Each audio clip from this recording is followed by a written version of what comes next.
Hi everyone, how are you? My name is Leonardo Fonseca and this is the first video on my channel.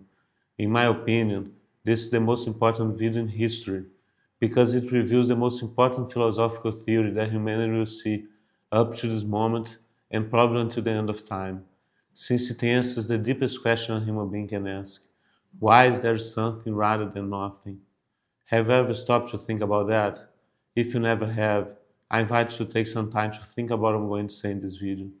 I think everyone should be interested in the questions. Why do I exist? Why does God exist? But that's up to each person. Still, I ask everyone, please stop for a bit and think with me. One thing I'll tell you, the answer I'm going to reveal is truly a game changer and will probably be indispensable in determining whether we will or will not survive the by far greatest revolution of all time, the artificial intelligence revolution. So let's go. You could ask yourself, how did the first thing arise? If you even believe the first thing arose. Because if you say that a certain thing is the first that came about, I'll tell you there must be a cause for it to have arisen. Everything must have a cause. Then something else must have caused that so-called first thing, and that in turn was caused by something else. And thus we enter in an infinite regress, which has no logic whatsoever. Keep those words well in mind. Logic. It will be repeated many times in this video, and it's through it, through logic alone, that we answer the question at hand. Good old logic, which is the most powerful tool we have at our disposal, along with mathematics.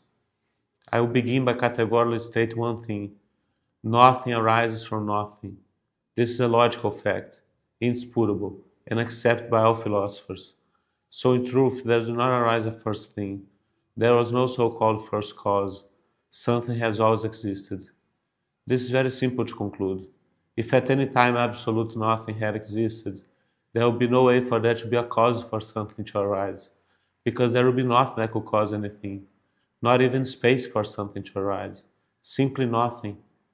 And so you're left stunned. Nothing so much simpler. It seems so much more obvious, more logical. For something to exist, either there would have had to be a first cause or there has to be a reason. This is very important. As we have seen that there could not have been a first cause, what there is a reason for everything to exist.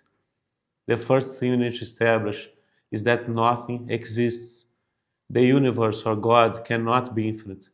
Nothing has to exist. We always hear, and I myself thought all my life, that the universe was infinite. But I found out some time ago, and did you know that we already have an entire universe mapped? Through the cosmic microwave background radiation, the CMB, cosmologists managed to map the whole universe, and you can go on Google and search for the current size of the universe. Today it is approximately 93 light years in diameter. It is expanding. Where to? No one knows. And according to some theories, it may even start contracting again someday. But no one can assert that it is infinite. I saw specialists explaining that there are some ways it could be infinite or finite, but here I'm going to choose philosophy, so-called metaphysics, and mainly logic to say that if this universe we live in is the final reality, it is not infinite, period. You know why? Because it simply has no logic. It's very simple to conclude that infinity has no logic. Just try to imagine something infinite. One example, you think you cover the entire distance that you take to the end of a certain thing. But upon arriving at that point, you realize that the size of that thing is actually larger than you imagine. You now calculate to be twice as big. You travel this new distance and are surprised. You now calculate that the distance to reach the end of that thing is 1,000,000,000 times the route already covered. You already know where this is going, or not going in this case, right? But even so, say once more. You travel this whole new enormous distance, and upon getting there, you are surprised again. You now think that the size of that thing is actually at another 1,000,000,000 times larger than the 2,000,000,000,000 times you have already traveled compared to your initial estimate. And so it goes for infinite times. In other words, the size of infinity is, for example, 1,000,000,000 times 1,000,000,000 times 1,000,000,000 times infinite trillions miles or any other distance measurement scale. That is, it definitely has no logic at all. It's just a matter of thinking a little, isn't it? Something infinite. How does that have logic?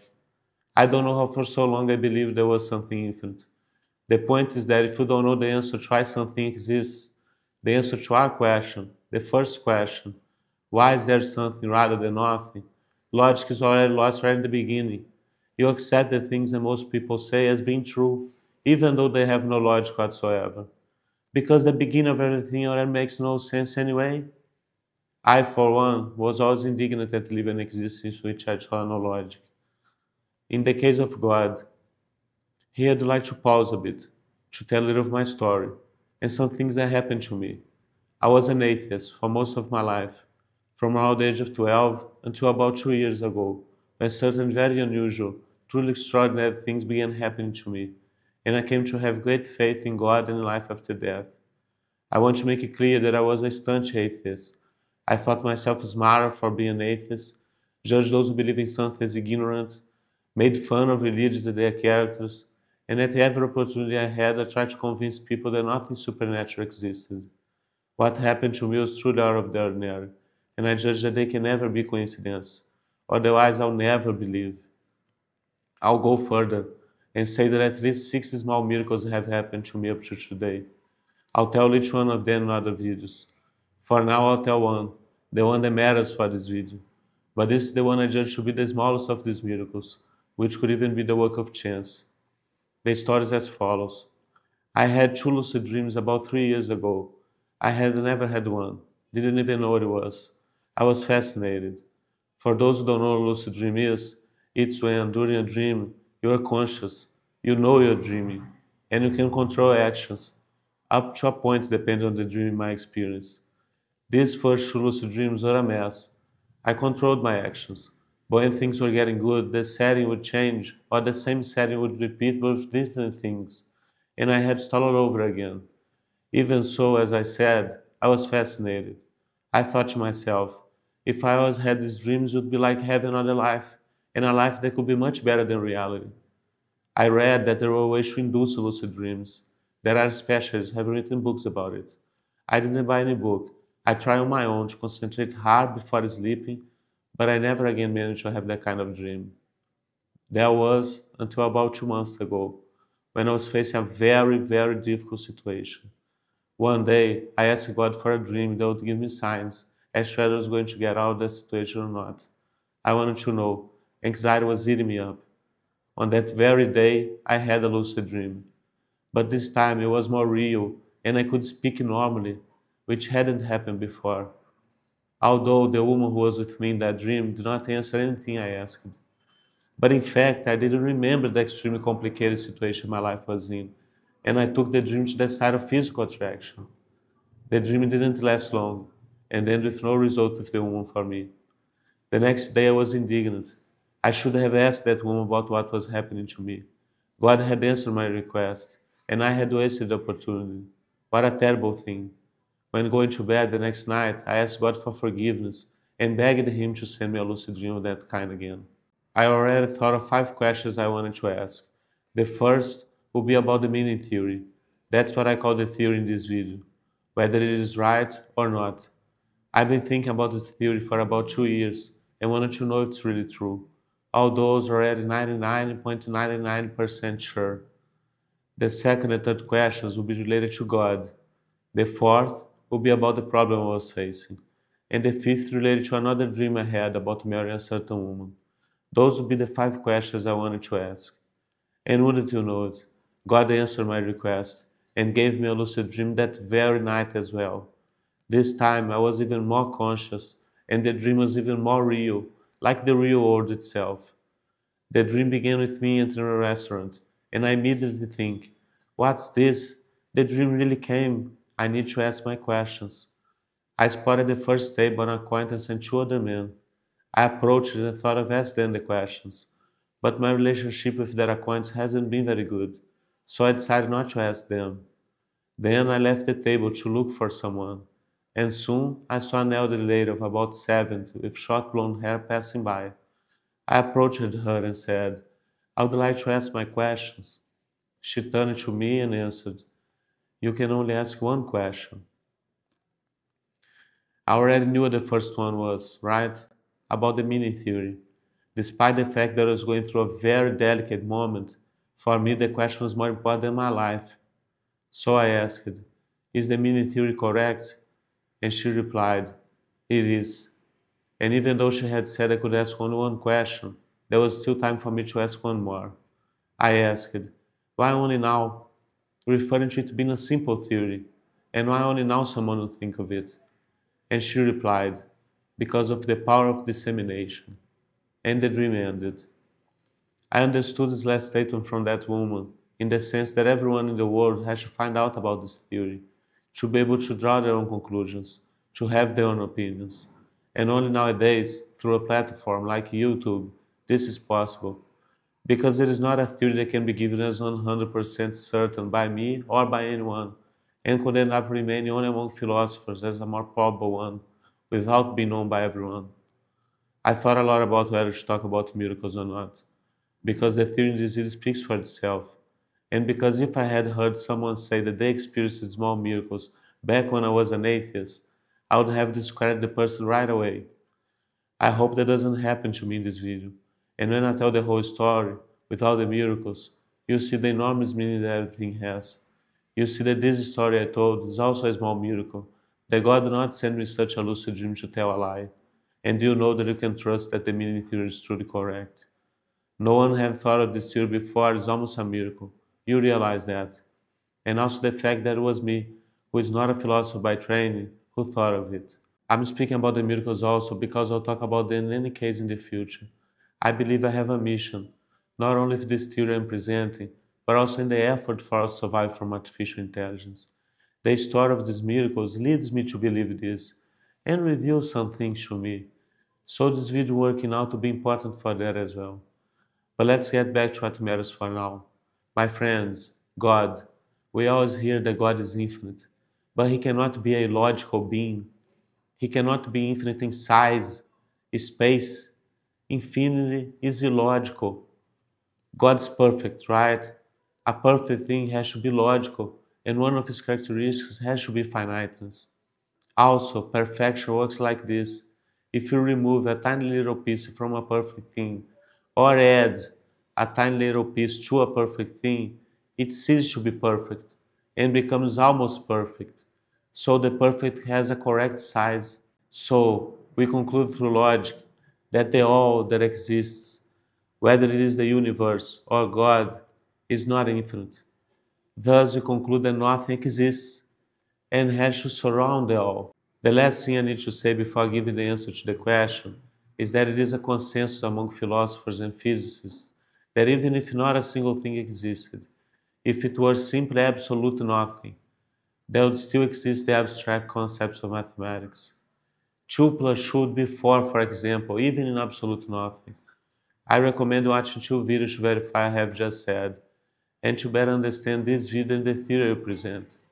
They are from the channel Closer to Truth, and are called Why Anything at All and Why Anything at All 2. And now the answer. I warn you, so you won't be surprised, that as I have said, the answer is very simple, and I argue that it must be so. It could not be otherwise, because this is the first question. Einstein's physics or quantum physics do not apply here. The question is simply why is there something rather than nothing? And the answer has to be, it's simply because of this, period. Now the answer. In nothing, as you have seen, there exist the abstract concepts of mathematics.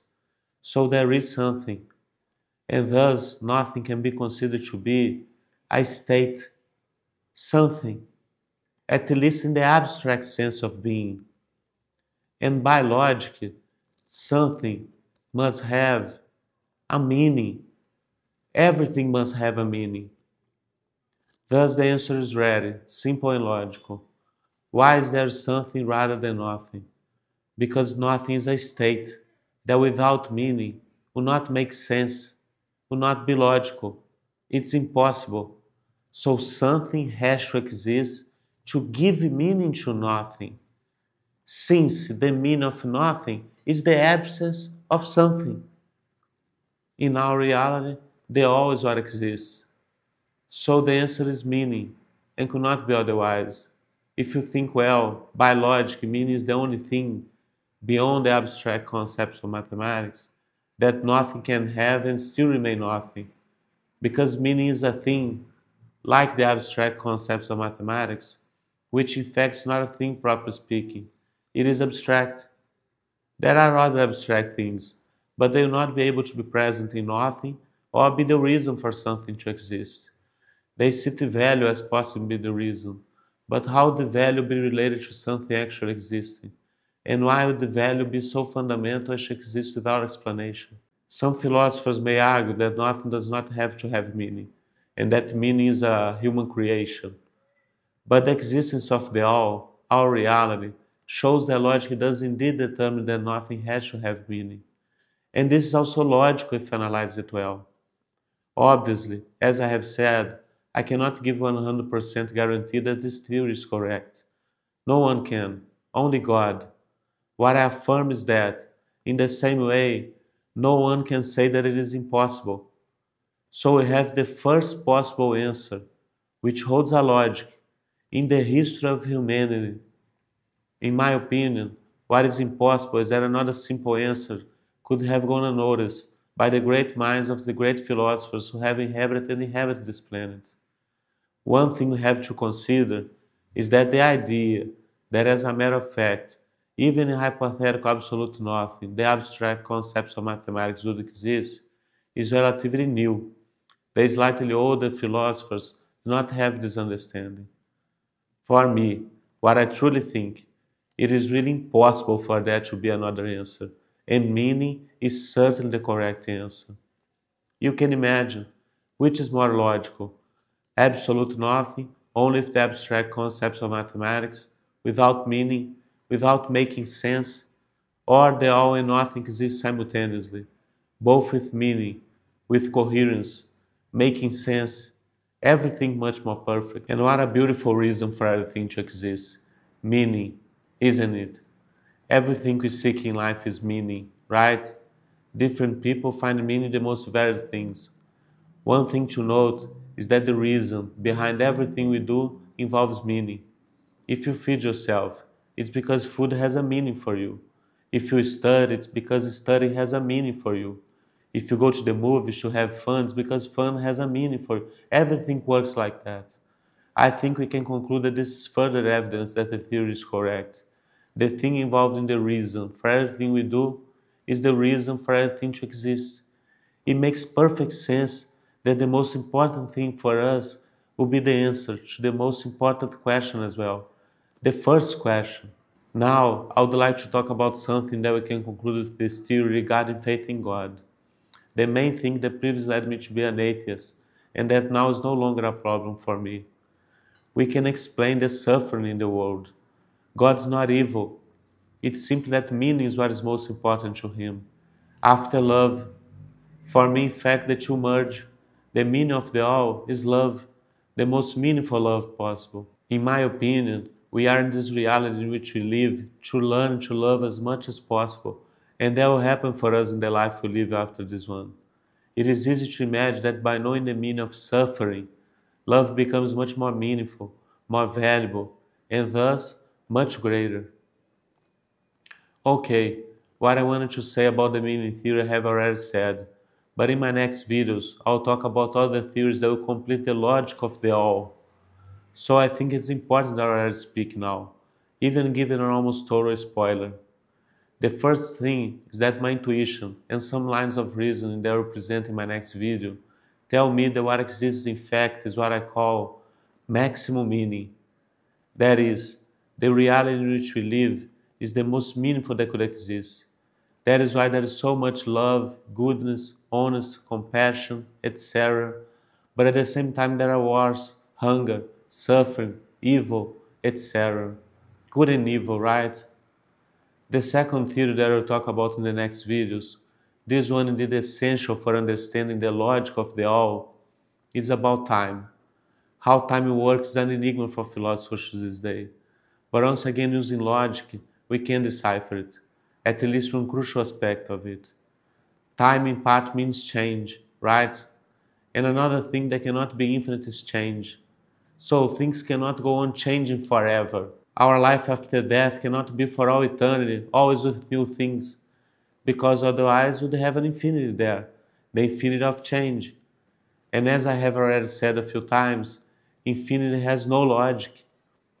For change not to be infinite, there cannot exist change in the whole. So there has to be a beginning and an end, and then everything has to repeat again. In this way, nothing changes. Everything that exists has always existed, since existence has always repeated itself and will repeat itself in the same way. So, as nothing arises from nothing, as something has always existed, in this case, everything has always existed, we can conclude that in fact only one infinity can and has to exist, what I call the perfect infinity. This perfect infinity is nothing more than time, which logically then has also always existed, but without changing the whole. The perfect infinity does not fail to respect logic. It is like imagine a circle that for all eternity has turned and will turn, or a sphere that has always expanded and contracted successively, and so it will continue, always in the same way. Those are just two examples, but the central point is that the only infinity that can exist is time, but without changing the whole. My opinion is that God is outside time as we know it. He does not change in his core. It is He who creates our time, who creates everything. As I said before, always in the same way. God's perfect, right? So at the moment of creating, He already knows how it must be. The maximum meaning of love, everything perfect like Him. He does not need to make calculations, to change in order to create. This may upset some people, but then there have been and will be infinite creations. At the end of one, a new one is created. And then you ask me, since there will be an end in each cycle of creation, do you think that I will die at some point? Will it be like erasing my memory and everything will start again? The answer is no. I don't think so. I think we are the most important beings to God, in fact, the center of creation, and thus our death, in my opinion, would wipe out much of the meaning. I don't think that would be logical. One way for us to be eternal, the only one I see today that would respect logic, would be for us to unite with God, in the sense that our consciousness will be transferred to His. That will become one with Him. Then, in that case, we would be eternal, with God's consciousness. I said it's the only way I see as logical, because God does not change. Everything else changes, and what changes cannot go on forever. This may seem absurd to many people at first, but the Bible itself says that Jesus said it would be so. In John chapter 17, verse 22, Jesus says, "And I have given them the glory that you gave me, that they may be one, as we are one." I keep trying to imagine a model of how it all works, us in relation to God, how it transfers to Him. And I even have one, although there is never a way to know precisely the reality of what happens. We can only imagine. But that's for another video. But I do think we are eternal, and if you unite with God, that's the only way for that to happen. I believe that's how it will be. I believe in God's love and mercy, and I don't think He would let His creations, His children, come to an end up dying. The last thing that I think is true for the all to respect logic in every sphere is that in reality as a whole what exists is only consciousness. Did you know that neurology has not managed to map consciousness to this day? Even with all current technology, it is not possible to identify the area of the brain responsible for the understanding of being, the one that thinks I am me. Quantum physics already gives us hints that what truly exists is consciousness through the double-slit experiment. Physicists cannot explain the conclusions of this experiment. Hence, the multiverse theory was created, precisely to try to explain this mystery. A theory that to me makes no sense at all. I'll present my arguments on other occasions. I'm talking about consciousness because, as you already know, I'm defending logic here as absolute truth, which is logical. And this universe we live in has some characteristics that do not obey logic, such as gravity being infinite in a black hole or quantum entanglement in the superpositions of particles in quantum physics. So it cannot be the real one. But beyond that, the fact that consciousness is the only thing that exists seems much more logical to me. The meaning from the time of the Big Bang until the emergence of the human species is in my logic extremely small, almost nil, and God do not waste so much time and energy. For those who believe in life after death, I think if you think carefully, you almost necessarily conclude that consciousness what is most fundamental. Because if your consciousness will continue to exist after you die, it seems certain that consciousness is what is actually real. And it is not that the world in which you live does not exist. It exists, but through our consciousness. Nothing changed for us. Everything remains the same. Everything coherent, perfect. Now, once again, let's remember the powerful logic and that infinity is not logical. But now we no longer have infinities, only the perfect infinity, that is, time, which has always existed, but without changing the whole. Now look closely. In this video I speak of God and life after death because it is what I believe. But the meaning theory and practically everything described here does not depend on our belief.